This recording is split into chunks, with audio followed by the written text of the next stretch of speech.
Phil, you're an expert on this topic. You have a great video that you shared with us. I'm going to play that in a second, but why don't you talk about your experiences of Halloween in Beverly Hills? Well, Halloween in Beverly Hills was special because there were movie stars that lived on every block.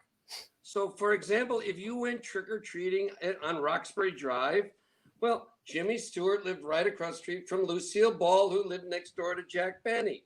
And up the street were the Gershwins and Agnes Moorehead and Jack Palance. And they basically were all on the same block. And I show a little bit of that in the movie that we put together for the Beverly Hills Historical Society. Having grown up in Beverly Hills, of course, when I watch 90210, there are all the stratas of society. The rich kid and the kid sneaking into school and the rebel and the Halloween was the night where everybody got together. It was all blended together and everyone wore masks and they were really quite wild times. I remember we lived across the street from an Academy Award winner named Broderick Crawford. And he wasn't exactly prepared for Halloween, but his show, which I think was Highway Patrol, was sponsored by Chesterfield Cigarettes. So you'd ring his doorbell, he'd give you cigarettes. No, wow.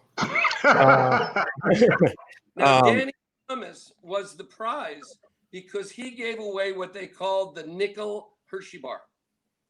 But I later found out from his daughter that when they would run out of candy at his house, he would go and he would raid all of his kids' bags and then give it to people at the door.